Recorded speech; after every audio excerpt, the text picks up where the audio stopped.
ასე დაიწყო ჩემი შრომითი საქმიანობა. მუშაობდი პიონერ ხელმძღვანელად რუსთავის მეორე სკოლაში და მიხარობდა ძალიან პატარებთან ყოფნა.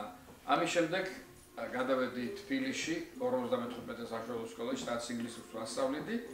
მერე წავედი ნეპალში, არის ასეთი ქვეყანა, სადაც თარჯიმნად მუშაობდი.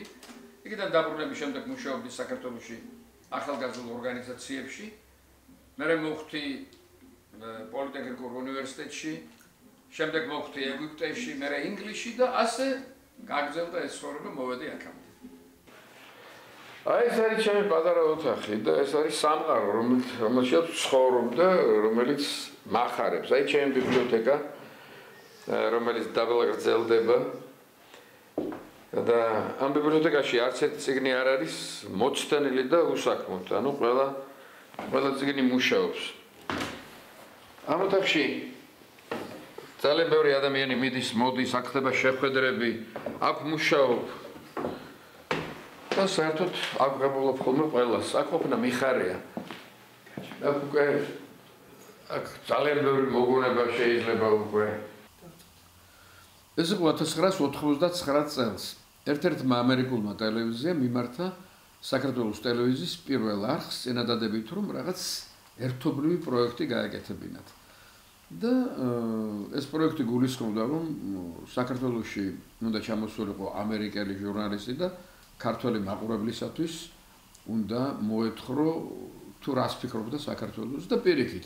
ქართველი ჟურნალისტი უნდა ჩასულიყო ამერიკაში და ამერიკელი მაყურებლისათვის უნდა ეთქვა თუ რას ფიქრობდა ამერიკის შესახებ. ეს პროექტი მართლაც გამხორციელდა, მოხდა ჟურნალისტების ასე ვთქვათ არჩევა და მე აღმოჩნდი ის იღბლიანი, ვისაც მოუწია ამერიკაში წასვლა. ერთ სიტყვით ჩავედი ამერიკაში და მეორე დღესვე მოვხდი ამერიკულ ტელესტუდიაში.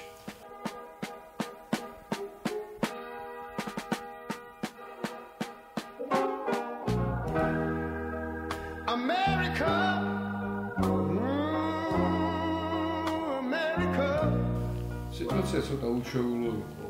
პატარა იყო ჩვენ ტელევიზიასთან შედარებით, მაგრამ ძალიან ბევრ საქმეს აკეთებდნენ. და იმ დღესვე დამევალა სიუჟეტის გაკეთება და გამიშვეს მშენებლობაზე. როცა დაუბრუნდით, დამონტაჟდა ეს სიუჟეტი და მე ნახეთ ყველამ ერთად, უცებ სტუდიაში ყველა წამოიმართა და ყველამ დაუკრა ტაში, რა თქმა უნდა, ახლა სასაული არაფერი არ მოხდა, მაგრამ მე გამამხნევე, ასე ვთქვათ, ამერიკელმა კოლეგებმა და ძალიან გამახარეს ამით.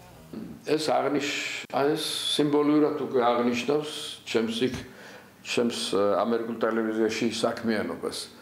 და გაწერია, რომ he's back, ეს ნიშნავს, რომ აი ხალხი ელოდებოდა ესე იგი ამ გადაცემების გაგრძელებას და ეს არის ტელევიზიის სახელი, რომელშიც მუშაობდი. 11 Alive, ეს არის NBC-ის ფილიალი იყო. წარმოიდგინეთ, ეს რეპორტაჟი მიმყავს Atlantis televiziisatvis, რომელშიც მუშაობდი ერთ დროს. We are right now in the city of Tbilisi. This is a city of love and courage. I've been all over the world, but I haven't seen anything like this. I'm doing this for my friends from the Pioneer film, Grisha, the leader of the team, Mindia, Lizzie, and Anna. Those are great people. They wanted to make a movie about me, and I'm ready to do it. And I'm reporting for WXIA TV Atlanta, 11 Alive News from Tbilisi, Georgia. Es Amerikashi ხდებოდა ემის პრიზი რომ მივიღე მაშინ. და ასე თეჩოხაში გამოწყობილი მივედი. ამ სურათში არის ოდრი ჰეპბერნი, მქონდა შემთხვევა რომ მასზე სიუჟეტი გამეკეთებინა და მთელი დღე გავატარეთ ერთად. გადავიღე სიუჟეტი, რა თქმა უნდა, ეთერში იყო. და ეს სურათი გადავიღეთ იმ დღეს მახსოვს რაღაც ისე ადამიანების სიახლოვე მოხდა რაღაც სიახლოვეს კონდა ადგილი რაღაც მიყვებოდა თავისი ცხოვრების ამბავს მე ჩემსაც მოუთხრობდი ლანჩზედაც ვიყავით ერთად ეს სრულად არაფორმალურად არის ეს სურათი ჩემოთახში იმიტომ რომ ჯერთი მიმაჩნია სესილია თაყაიშვილი ყველა დროის ყველაზე დიდ მსახიობი მე პირადად ვიცნობდი და საკმაოდ კარგად და მასაც ჰქონდა ესეთი ძალიან თბილი განწყობა ჩემს მიმართ.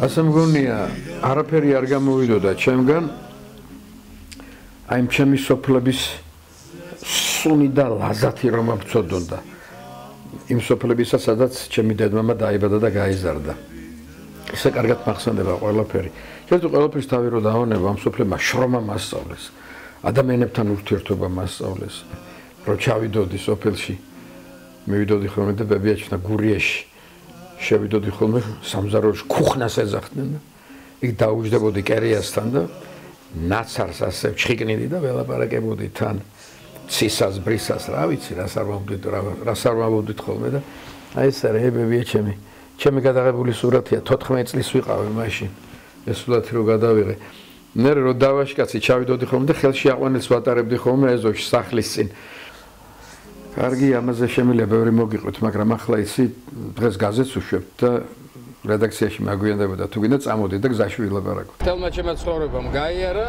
ინგლისური ენის ინტენსიური გამოყენების ნიშნით. ნუ ენა ბავშვობიდან ვიცოდი ამ პრობლემა მასწავლეს და ბოლოს ისე წარიმართა ყველაფერი, ყველგან და ყველაფერში მჭირდებოდა ინგლისური ენა და ბოლოს ჩემმა მეგობრებმა თხოვეს რომ ეს გაზეთი დაგვიარსებინა. ინგლისური ენა საქართველოში შემოიჭრა, ისი შემოგრიალდა, მაგრამ რაღაც ენის დამკვიდრებას მეორე ენის კულტურაში სჭირდება რაღაც დრო. აი ჩვენი გაზეთი მაშინ მოვიდა 5 წლის წინ საქართველოში, როცა ეს პროცესი უკვე იწყებდა მოძლიერებას. მოვა დრო, როცა ეს გაზეთი, აი Georgian Journal, აი ეს გაზეთი დაიკავებს ძალიან სერიოზულ ადგილს ქართულ ცხოვრებაში. Okay. So, two is company but ინგლისურის მასწავლებელი ვარ 15 წლის რომ გავხდი იმის მერე და არ შემიწყვეტია. სადღა არ მისწავლებია ინგლისური ენა სკოლაში, უმაღლეს სასწავლებელში, საზღვარგარეთ საქართველოში და რა ვიცი. თეატრში ვცადებდი და თითქოს გამომივიდა. ქეთი დოლიძემ ცნობილმა ქართულმა რეჟისორმა ამიყვანა როლზე, იმედი ჰქონდა რომ ვითამაშებდი და მე მგონი არ შევარცხინე.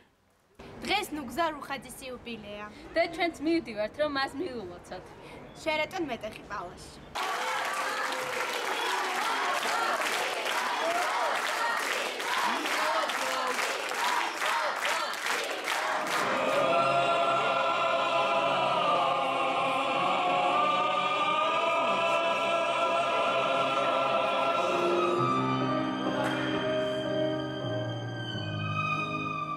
სამეჯლისო ცეკვებშიც ვარ ჩაბმული, რომლის გარეშე ცხოვრება აღარ შემიძლია. ყველაფერზე კარგად მოქმედებს. სხეულზე, გონებაზე, სულზე და ცხოვრების წესზე.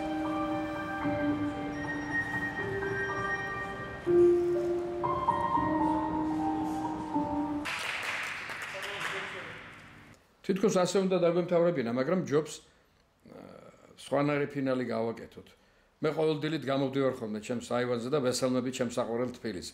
გამარჯობა ჩემო თბილის ქალაქო. გამარჯობა ჩემო თბილის ქალაქო. თეთრი მტრები მომაგებეციდა. მომეფერე ჩემო თბილის ბატონო, ფიქრობ და ვერ მოგვიფიქრებია რა დავარქვათ ფილმს. ნუგზარი რედაქტორი, ნუგზარი დიპლომატი, ნუგზარი მსახიობი, ნუგზარი მასწავლებელი, ნუგზარი აკორდეონისტი, ნუგზარი მოცეკვავე. მოკლედ, სულ მოძრაობაში ხართ. ხო და ასე დავარქოთ ზუსტად, მუდმივ მოძრაობაში, perpetuum mobile. ძალიან გამიგზელდა ფილმი, მოდი დავამთავროთ მუსიკით.